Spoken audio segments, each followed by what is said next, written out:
इंदौर के भागीरथपुरा में दूषित पानी से मौतों ने हर किसी को झंझोड़ कर रख दिया है। इंदौर ने पानी के जरिए आई हुई एक अदृश्य त्रासदी को अब देख भी लिया है। करीब 3 दशक पहले भी शहर में कुछ ऐसा ही सदमा झेला भी था। फर्क सिर्फ इतना था कि तब वजह सामने आने के में ज्यादा वक्त लग गया था, लेकिन अब सफाई यहाँ पर सामने आ गई है तो वहां पर जो है वह रूह भी कपकपा देने वाली है। यह जो पूरा मामला है इंदौर के सुभाष चौक का है, जहां पर यह पूरा इलाका आज भी एक पुरानी टंकी की खामोशी से खड़ा हुआ उसे देख भी रहा है और उसकी कहानी अपने आप बयां भी हो रही है। करीब 30 साल पहले इसी टंकी से पश्चिमी इंदौर में हजारों घरों में पीने का पानी पहुंचता था और उस वक्त नगर निगम रोज की तरह यहां पर टंकी से पानी सप्लाई भी करती थी। लोग उसी पानी को पीते थे और उसी पे यहां पर खाना भी बनता था उसी पानी से। लेकिन किसी को अंदाजा नहीं था कि टंकी के भीतर कुछ ऐसा छुपा हुआ है जो पूरे इलाके की सेहत को निकल रहा है। कुछ दिन बाद हालात बिगड़े। उल्टी, दस्त, बुखार और पेट की बीमारियों से यहाँ पर एक के बाद एक लोग बीमार पड़ने लगे, अस्पताल भी भरने लगे, लेकिन बीमारी की जड़ पकड़ में नहीं आ रही थी। फिर एक दिन लोगों ने यहाँ पर शिकायत की कि नलों से आने वाले पानी में अजीब सी बदबू आ रही है। शिकायत नगर निगम तक पहुंची, जांच के आदेश हुए। तब नगर निगम की टीम ने सुभाष चौक की टंकी को खोला तो सन्नाटा छा गया। टंकी के अंदर एक इंसान का कंकाल मिला था। कब, किसका था, यह सवाल बना हुआ था। उस दौर में नगर निगम में कांग्रेस का शासन था और महापौर थे मधुकर वर्मा। इस पूरे घटनाक्रम के गवाह रहे बीजेपी के वरिष्ठ नेता पूर्व विधायक सत्यनारायण सत्तन ने इस पूरी कहानी को सुलझाया है। उस सिस्टम की सबसे बड़ी विफलताओं को भी गिनाते हुए वह नजर आए। पूरा मामला ये था कि सुभाष चौक की टंकी में एक आदमी की लाश पाई गई और वो लाश तब पाई गई जब उसको आदमी टंकी में गल गल करके सड़ सड़ करके रेशा रेशा हो करके लोगों के घरों में, बर्तनों में और उनके पेटों में पहुंच गया। उसी पानी को पीते रहे और जब जल में से दुर्गंध आने लगी तब लोगों ने उसके लिए ये कहा कि ये जल जो प्रदाय किया जा रहा है इसमें दुर्गंध आ रही है और वैसी दुर्गंध है। तब जाकर के उसकी जांच हुई और जांच हुई तो देखा कि एक कंकाल पड़ा हुआ है उस टंकी में।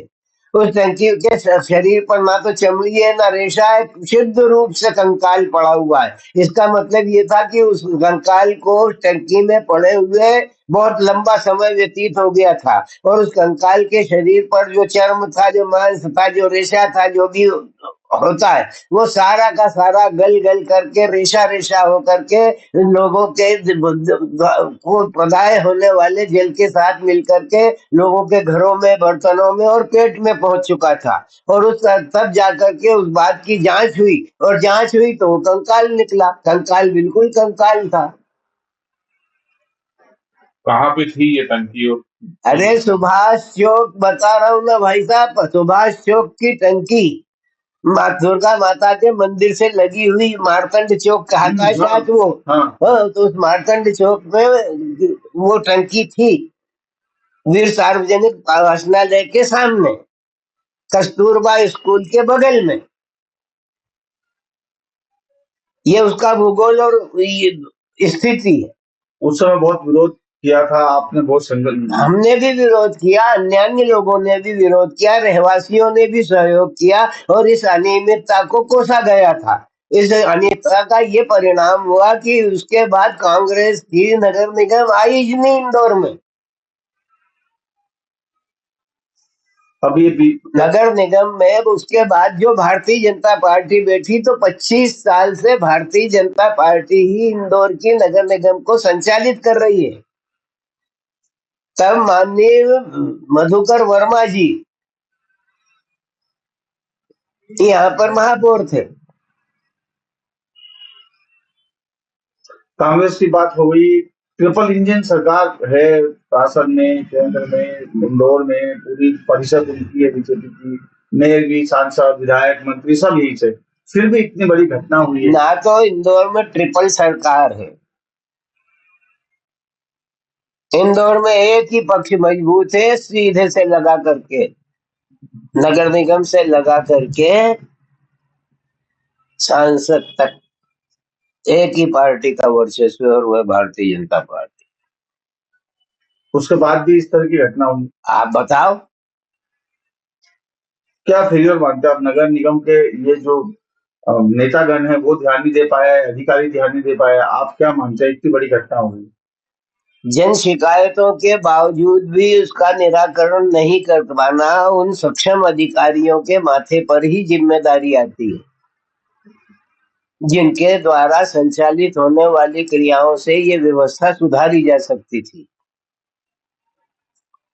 अपने उत्तरदायित्व से बचने का कोई भी चांस उनके पास शेष नहीं है। पानी की जांच, आप दूध की जांच करते हो, दूध बेचने वालों के यहाँ जाते हो, दूध की जांच करते हो, अन्य खाद्य सामग्रियों की जांच करते हो, जांच के निर्णय आने में 4-4 महीने लग जाते हैं। क्यों इतना लंबा समय क्यों लग जाता? तत्काल क्यों नहीं उसका निर्णय होता? तो जब तक 4-4 महीने तक अगर वो जाए तो ठंडे रास्ते में जाने में देर क्या, तो लोग भूल जाते हैं। लोग की स्मृति जो है बहुत लंबी नहीं होती। लोग का जो सोच समझ है वो अखबार में पढ़ते हैं, सुनते हैं कार्यवाही हो रही है, पढ़ करके और संतुष्ट हो जाते हैं, भूल जाते हैं। थोड़े दिन बाद उस कार्यवाही का आना जाना क्रियाकलाप जो है उसका कोई लेना देना नहीं।